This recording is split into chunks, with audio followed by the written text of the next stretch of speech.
Hello YouTube family, कैसे हैं आप सभी। आशा है कि आप सब अच्छे होंगे। स्वागत है आपका मेरे चैनल में Hindi horror stories with Munish.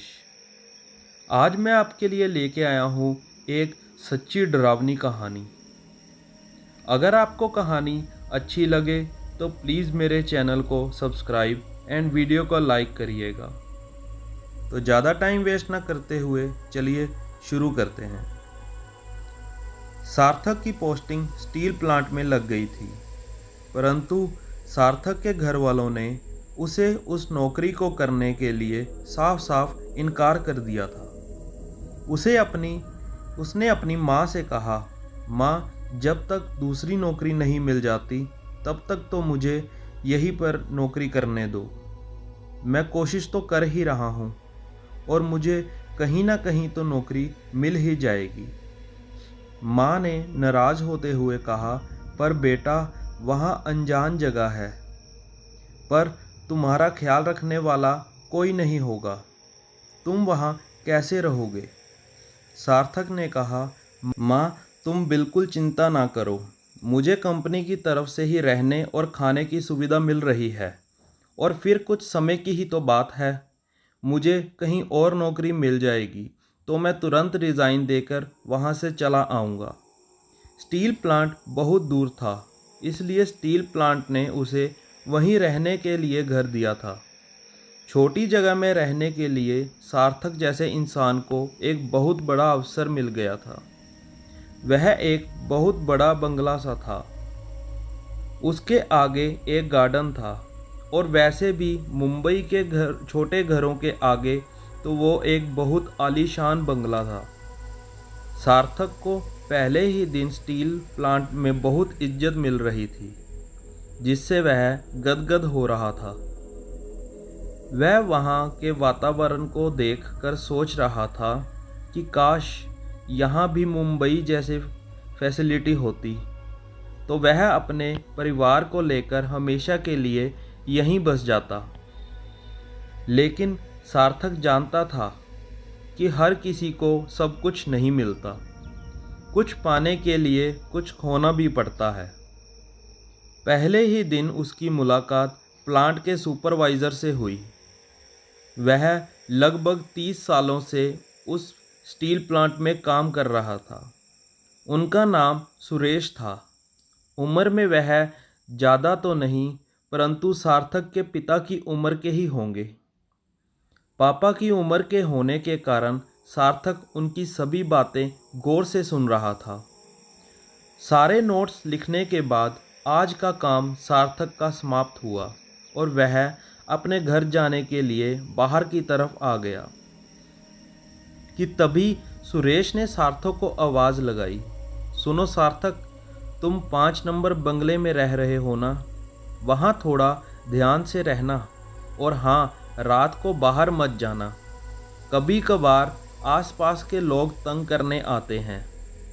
याद रहे, चाहे बाहर कितनी भी आवाज़ आ रही हो, तुम बाहर बिल्कुल भी मत जाना, इग्नोर करना। सार्थक को यह सब सुनकर थोड़ा अजीब लगा। एक तो पहली बार वह घर से इतनी दूर अकेला रह रहा था, ऊपर से ऐसी बातें सुनकर उसको थोड़ा डर लगने लगा। उसने घर पहुंचकर अपने दोस्त विनय को फ़ोन लगाया और सुरेश की कही बातें बताई। विनय ने सार्थक से कहा, अरे यार, ये छोटे शहर ऐसे ही होते हैं। मॉल और मार्केट जैसी फैसिलिटीज़ ना होने के कारण लोगों के पास ऐसी कहानियाँ बनाने को ही मिलती हैं, और यही उन्हें अच्छा भी लगता है। इसलिए तू उस सुरेश के अंकल की बात को इग्नोर करके मस्त रह, मैं भी आऊँगा और दोनों पार्टी करेंगे साथ में। सार्थक को विनय की बात वाजिब लगी और नहाने के लिए चला गया। रात होते ही सार्थक ने सारे खिड़की दरवाजे बंद कर दिए और सोने चला गया। जितना सुंदर यह घर दिन में लग रहा था, उतना ही डरावना रात को लग रहा था। आसपास के बंगले काफ़ी दूरी पर बने थे।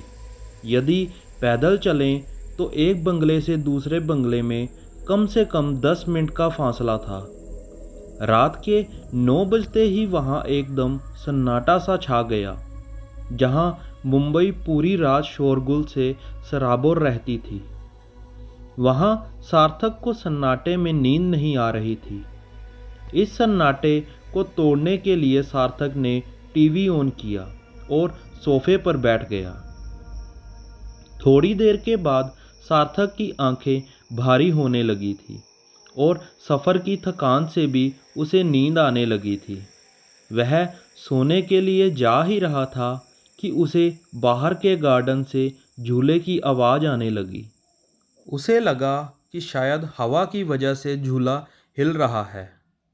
उसने उस आवाज़ को इग्नोर किया और टीवी की आवाज़ तेज़ कर दी। फिर सार्थक ने नाइट लैंप ऑन किया और कंबल ओढ़कर सोने लगा। नाइट लैंप की रोशनी पूरे कमरे में हो रही थी और टीवी भी चल रहा था, तो रोशनी दुगनी हो गई थी। नींद से सार्थक पलकें भी भारी हो रही थी। पहला दिन काफ़ी थकान वाला था, इसलिए उसको बहुत तेज़ नींद आ रही थी। सार्थक की पलकें धीरे धीरे बंद हो रही थी।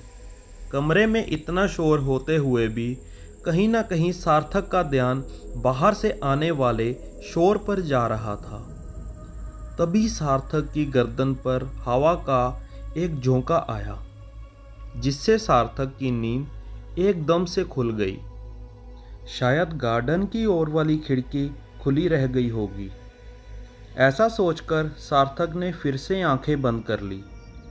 फिर नींद के कारण वह उठना भी नहीं चाहता था। तभी उसे सुरेश जी की कही हुई बात याद आ गई। उसने सोचा खुली खिड़की से कहीं चोर ना आ जाएं। वह झटपट उठा और खिड़की की ओर चला। तभी बाहर से किसी के फुसफुसाने की आवाज़ ने सार्थक को चौंका दिया। वह कुछ अलग ही भाषा थी।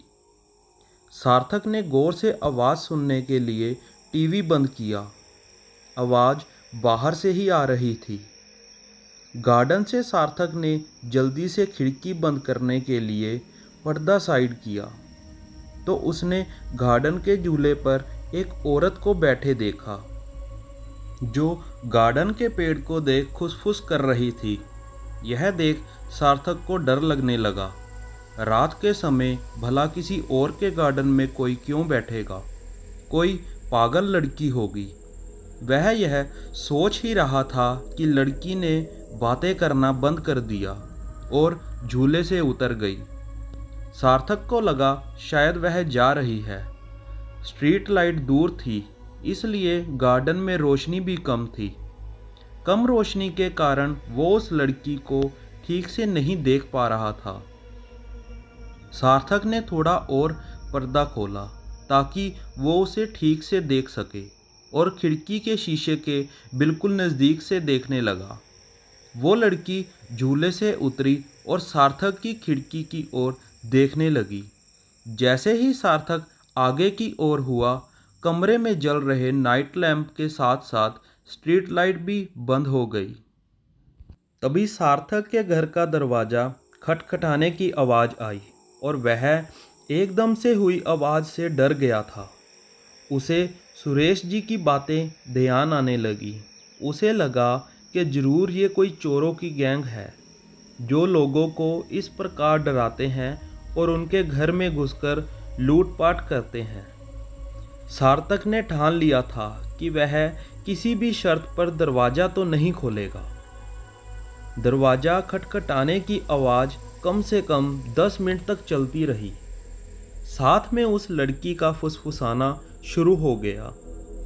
वह किसी और भाषा में बोल रही थी। सार्थक ने सब कुछ छोड़कर सुरेश जी को फ़ोन लगाया, किंतु उन्होंने नहीं उठाया। हो सकता है वह जल्दी सो गए हों, क्योंकि वह उम्र में भी तो बड़े थे।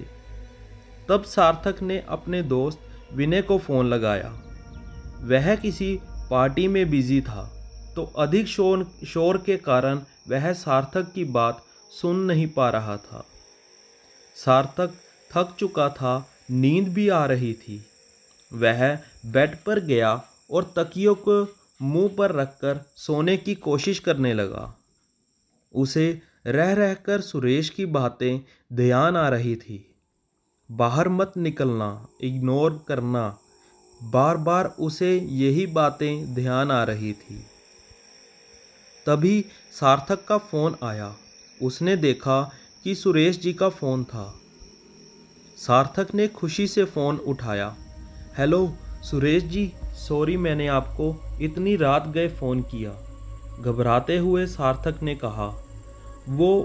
औरत इतने ही सार्थक आगे कुछ बोलता, फ़ोन पर एक यंग लड़के की आवाज़ आई। हेलो सार्थक, मैं सुरेश जी का बेटा ऋषभ। तुम 5 नंबर वाले बंगले में से बोल रहे हो ना? सार्थक ने हाँ बोला।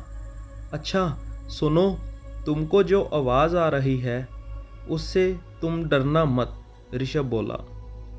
वहाँ पड़ोस में एक औरत रहने के लिए आई है। उसे नींद में चलने की बीमारी है। वह नींद में चलते चलते कहीं भी आ जाती है। वह बंगाल से आई है।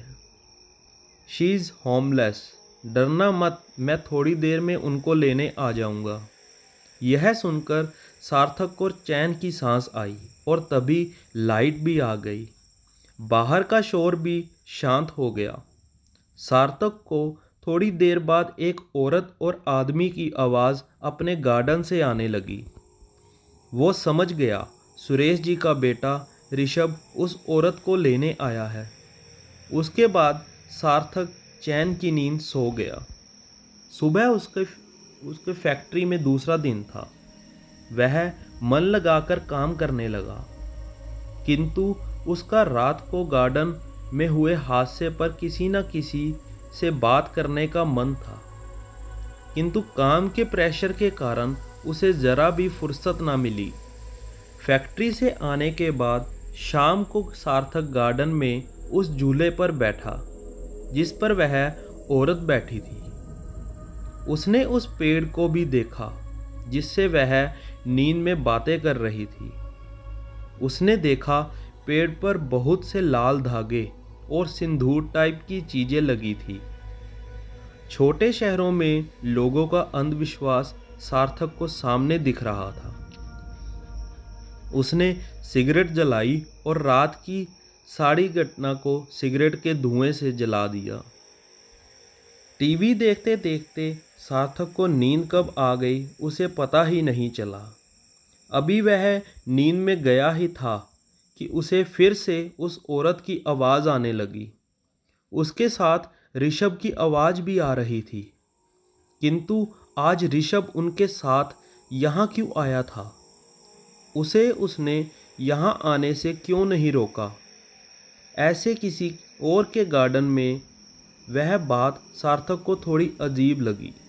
सार्थक उठा और उसने खिड़की के पास जाकर चुपके से देखा।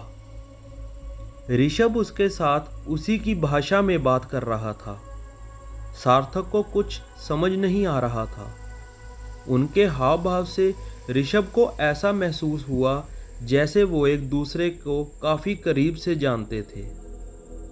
ऋषभ ने उस औरत का हाथ पकड़ा और उसे कहीं और लेकर जाने लगा। सार्थक समझ नहीं पा रहा था कि ये हो क्या रहा है। उसने दरवाज़ा खोला और उन दोनों का पीछा करने लगा। बाहर हवाएं ठंडी थी और तेज थी, किंतु सार्थक जैकेट लाना भूल गया था। ठंड में ठिठुरते ठिठुरते वो उन दोनों के पीछे काफ़ी दूर तक निकल गया था। काफ़ी सन्नाटा था, दूर दूर तक कोई नहीं था, बस कहीं कहीं स्ट्रीट लाइट की रोशनी और ठंडी ठंडी बहने वाली हवा।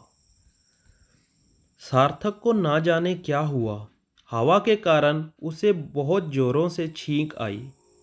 तभी सामने चल रहे ऋषभ और वो औरत रुक गए। सार्थक भी डर गया और तुरंत झाड़ी के पीछे जाकर छिप गया। ऋषभ ने पीछे की ओर देखा और सार्थक की ओर देख के अजीब सी मुस्कान दी। फिर उन दोनों ने रोड क्रॉस की और उनके दूसरी ओर बने खुले मैदान की ओर चले गए। वहाँ शायद एक छोटा सा घर भी था और यह पूरी बात भी बेहद अजीब थी। सार्थक दबे पांव जैसे तैसे घर पहुंचा। रह रहकर उसे ऋषभ की वो अजीब सी स्माइल याद आ रही थी। क्या उसने उसको देख लिया था? वो उस औरत के साथ क्या करने जा रहा था? अंधेरे और डर की वजह से उसे ठीक से कुछ नहीं दिखा। पूरी रात वो बेचैन होकर करवटें बदलता रहा। सुबह होते ही वो उसी जंगल पर गया जहां रात को उसने ऋषभ को उस औरत के साथ देखा था। जैसे ही वो वहां पहुंचा, उसके पैरों तले से जमीन सरक गई। ये चीज और अजीब नहीं हो सकती थी। सार्थक के आगे एक शमशान था। सार्थक सोचने लगा कि वो उस औरत को यहाँ क्यों लाया। जरूर कुछ गड़बड़ है। जरूर उसने उस औरत के साथ कुछ किया होगा। मुझे उसे उस रात को ही रोक देना चाहिए था। सार्थक ने ना आव देखा न ताव। उसने झट से सुरेश जी को फ़ोन लगाया। हेलो सुरेश जी, प्लीज़ ऋषभ को फ़ोन दीजिए। उसने उस औरत के साथ दूसरी तरफ से सिर्फ सन्नाटा था। सार्थक को लगा कि कहीं ऋषभ ने सुरेश जी को कुछ कर न दिया हो। वो झट से उनके घर की ओर भागा। सांसें चल रही थी। ऐसा लग रहा था कि सार्थक का दिल उसकी छाती से बाहर आ जाएगा। उसने सुरेश जी के घर का दरवाज़ा खटखटाया। दरवाज़ा खुला हुआ था। सार्थक घर के अंदर की ओर भागा। लिविंग रूम में सुरेश जी और उनकी वाइफ फोन हाथ में लिए हुए बैठे थे। सुरेश जी ने सार्थक की ओर देखा। तुम ऋषभ को कैसे जानते हो? तुम तो परसों ही आए हो। सार्थक को यह प्रश्न बेतुका लगा। सुरेश जी, जानता हूँ। आप ये बताओ वो कहाँ है? ऋषभ, बाहर आओ। उनकी वाइफ तभी बोली। तुम उनको कितना भी बुलाओगे वो नहीं आएंगे। बिकॉज ही लेफ्ट अस। कहाँ भाग गया वो? इसका मतलब क्या है? कल ही तो मैंने उससे बात की थी, और वो भी सुरेश जी के फ़ोन से। वो यहीं कहीं इस घर में है। सुरेश वो चक्का होकर उसकी ओर देखने लगा। क्या बात कर रहे हो? ऐसा कैसे हो सकता है? Rishabh is dead. 1 साल हो गया है। सार्थक के रोंगटे खड़े हो गए। अगर ऋषभ मर चुका था तो परसों उसने किसको देखा था? वो क्या हो रहा था उसको कुछ नहीं पता था। पर वो औरत, मैंने ऋषभ को उसके साथ गार्डन में देखा था, उस पेड़ के पास। यह कहकर सार्थक की सांस फूलने लगी। सुरेश जी की वाइफ ये सुनकर दूसरे कमरे में भाग गई। वो बहुत डरी हुई थी। सुरेश जी ने कहा, अब मैं जो बताने जा रहा हूँ उसको बहुत ध्यान से सुनना, एंड प्लीज़ डोंट जज मी। 2 साल पहले तुम्हारे घर में एक बंगाली बाबू रहते थे। उन्होंने सुमित्रा नाम की एक जवान लड़की से शादी की थी। बंगाली बाबू की उम्र 38 की थी और सुमित्रा 21 साल की थी। वो बंगाल के एक छोटे से गांव से थी और उसको हिंदी भी नहीं आती थी। बंगाली बाबू हमेशा काम में उलझे रहते थे और सुमित्रा वहीं पार्क में बैठी रहती, अपने आप से बातें करती रहती थी। मेरा बेटा ऋषभ उस रास्ते से अक्सर आता जाता रहता था। बंगाल यूनिवर्सिटी में पढ़ने की वजह से ऋषभ को बंगाली अच्छे से समझ आती थी। ऋषभ और सुमित्रा की दोस्ती भी इसी वजह से बैठने लगी। धीरे धीरे यह दोस्ती प्यार में तब्दील हो गई। बंगाली बाबू की उम्र काफ़ी ज़्यादा थी। ऋषभ और सुमित्रा की उम्र लगभग एक जैसी थी। दोनों में अट्रैक्शन होना ही था। एक दिन सुमित्रा को पता चल गया कि वो माँ बनने वाली है। और उनका पिता ऋषभ ही था। मैंने ऋषभ को काफ़ी बुरा भला कहा था जब उसने मुझे यह बात बताई थी। उसको घर से बेदखल करने का फैसला भी किया था। एक बार बंगाली बाबू ने उन दोनों को रंगे हाथ पकड़ लिया। उनको प्रेगनेंसी के बारे में भी पता चल गया था। जब तक वो बच्चा नहीं हुआ, हम में से कोई भी आराम से नहीं बैठा। बंगाली बाबू ने जानबूझकर प्रेगनेंसी घर पर ही करवाई, जिससे वो उस बच्चे को मार सके। ऋषभ और सुमित्रा चीखते रहे कि उस बच्चे को कुछ मत करना, लेकिन बंगाली बाबू ने उनकी एक भी ना सुनी। इस बात का कोई पुख्ता सबूत नहीं है, पर लोग कहते हैं कि उन्होंने उस बच्चे को मारकर उस पेड़ के नीचे दफना दिया था। सार्थक की आंखों में डर और दुख दोनों के मारे आंसू आने लगे। उनकी आंखों के आगे अंधेरा छाने लगा। तभी सुरेश जी ने आखिरी शब्द कहे और वहां से चले गए। सुरेश जी ने कहा, ऋषभ और सुमित्रा ने उसी पेड़ पर लटककर सुसाइड कर ली। सार्थक ने अगले ही दिन सारा सामान पैक किया और वापस अपने घर मुंबई चला गया। इस बारे में किसी से कुछ भी बात नहीं की। आज इस बात को 1 साल होने को आ रहा है। सार्थक एक नई जगह पर नौकरी कर रहा है। शहर में शोरगुल के बीचों बीच अब कोई प्लीज नहीं चाहिए था। और आज भी कभी भी सन्नाटा होता है तो वह उसी किस्से के बारे में सोचता है और अपने आप से पूछता है कि वो उस दिन जो हुआ वो क्या था। अगर आपको आज की कहानी अच्छी लगी हो तो प्लीज़ मेरे चैनल को सब्सक्राइब एंड वीडियो को लाइक करिएगा और एक बात शेयर करना ना भूलिएगा।